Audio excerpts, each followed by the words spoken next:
If you've been following all the Democratic infighting over what went wrong in this election, you've probably heard Vermont Senator Bernie Sanders emphasize one word in particular. In America, we are rapidly becoming an oligarchic form of society. What does that mean? It means that today we have more income and wealth inequality than any time in the history of the United States of America. The most important issue facing our country is the very rapid movement toward oligarchy. What I, almost uniquely in Congress talk about is the fact that we are moving, Lex, to an oligarchic form of society. Bernie's right, which, by the way, is a phrase we're going to hear a lot over the next 4 years. He certainly has a way of cutting through the BS and telling you what you need to hear. He sounds like a field reporter from New York One who's 2 weeks away from retiring. I'm here in the Bronx where there's a new cupcake store on Arthur Avenue, even though there's already 2 on this block. Maybe a good idea, somebody should open a diabetes clinic. I do also love the way Bernie says oligarchy in his Brooklyn accent. He sounds like Jackie Mason choking on a breadstick, trying to say Olive Garden. Oligarchy! You're choking. Where'd you get the breadstick? Oligarchy! If you're not super familiar with the term, that's because the media talks about oligarchy like it's something that only happens in other countries. We talk about oligarchy in Russia. Putin is surrounded by the oligarchs. Well, guess what? What do you think is happening in the United States? So what you have right now is an economy with more concentration of ownership than we've ever had. All right, that means whether it's agriculture, transportation, healthcare, whatever it may be, fewer and fewer massively large corporations control what's produced and the prices we pay. And then you look at our political system, and we don't talk about it. What is the reality of the political system today? And that is that billionaires are spending huge amounts of money to buy this election. Billionaires play an enormous role in terms of electing politicians and in Washington in determining what legislation gets seen and not seen. Oh, come on, Bernie, you're being ridiculous. You're acting like billionaires are on stage next to presidential candidates literally jumping for joy. And I keep forgetting about that clip. Not forgetting, I just keep erasing it from my mind. Every time we play that clip, I drink enough scotch to kill the brain cells responsible for storing that memory. Watch. My scotch, because I saw it. All right.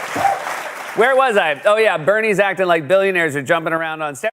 I forgot. The worst thing about that clip is what it says about the influence of money in our politics. The second worst thing, it is a very close second, is the way he jumps. This clip proves that money can buy you almost anything, but it can't buy you ups. He looks like the kid playing backyard football who never gets the ball even though he's wide open. Chad, I'm open. Chad, Jimmy Chad, I swear I'll catch it this time. Chad, oh man. Oh, it doinked off my exposed belly. Why'd I wear a shirt that exposed a tiny bit of my belly? Anyway, the point is our political system is dominated by billionaires. Both sides are captive to wealthy elites. It should be noted, Kamala Harris had plenty of billionaire support of her own, but wealthy elites, including the richest man alive, played an especially unprecedented role in getting Trump elected, and he's repaying them by putting them straight into his... President-elect Donald Trump has revealed more picks to his incoming administration. Among them, transition advisor and billionaire businessman Howard Lutnick for Commerce Secretary. The president-elect also announcing billionaire Trump supporter Elon Musk and entrepreneur Vivek Ramaswamy will lead a new so-called Department of Government Efficiency. And another high-profile pick, Trump choosing longtime ally and former wrestling executive Linda McMahon to run the education department. What does the former head of a wrestling league know about education? Oh no, he's going to open class now, making sweaty threats into microphones. Oh, you're in for it now, brother. Oh, you forgot to carry the one, and now I'm going to carry you to your grave. Maybe Hulk Hogan will teach our kids math by showing everyone how to divide a shirt into 2. How was school today, Timmy? Well, in math class, I tore my shirt in half, and then in science, we learned what happens when you hit someone over the head with a chair. And what about home ec? We learned how to smell what the Rock is cooking, a blueberry pie. So billionaires are effectively running the government now, and even the cabinet picks who aren't billionaires themselves have billionaires backing them. Elon Musk jumped in Tuesday to defend Trump's embattled Attorney General nominee Matt Gaetz after it was revealed that Gaetz had allegedly paid for sex, and that one witness testified she had seen Gaetz have sex with a minor. Elon Musk tweeted, Matt Gaetz has 3 critical assets that are needed for the AG role: a big brain, a spine of steel, and an axe to grind.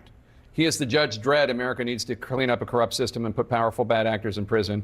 Gaetz will be our hammer of justice. He's got a big brain, he's got a spine of steel, and his eyes will be wide open because he can't close them after all the Botox. Also, if you're the nation's top law enforcement officer, you're not supposed to have an axe to grind. You wouldn't go to a doctor whose wife left him for you. Oh, hello, Dave. Hope you're enjoying sleeping with my wife. Now, are you ready for your colonoscopy? Just FYI, we're out of anesthesia. Musk and the other billionaires want to use government as a tool to crush their enemies, and they want to hollow out regulatory agencies because those agencies are the only constraints on their power. That's obviously the goal of Musk's fake Department of Government Efficiency, which will likely slash away at programs working people rely on. Democrats should be outraged about this. I'm sure we can rely on them to mount an effective and energetic opposition to the conquest of our government by billionaires. They could save tens or even hundreds of billions of dollars. Depending on how it's structured and what they do, this could be a constructive undertaking that ought to be embraced. Good point. Maybe Musk could do for our government what he did for Twitter. My issue with FEMA has always been the lack of hate speech and porn bots, you know. I look forward to the next disaster alert, weather alert. If you're looking for a good time, join XXX video call with fun real girls right now.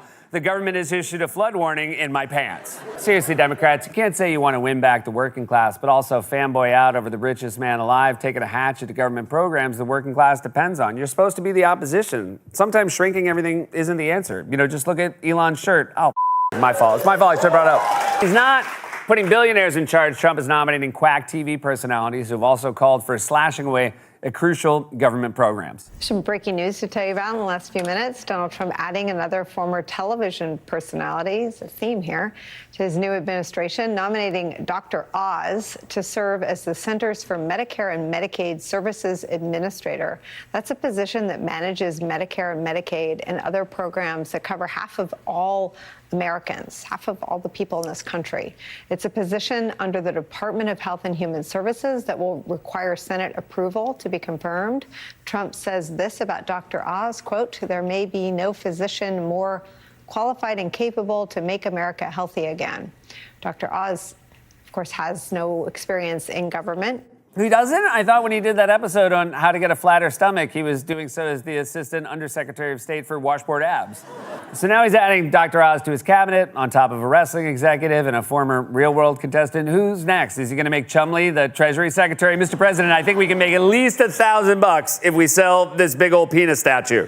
Oz has called for essentially privatizing Medicare by pushing all Medicare patients onto private plans and imposing a payroll tax on working people to pay for it. That's who's going to run Medicare now. If there's anything left after Musk gets his hands on it. This is the exact kind of corruption and inequality people are mad about. Democrats need to counter it, not go along with it. Thinking Elon Musk is actually going to make government better is like believing in the Wizard of Oz. This has been A Closer Look.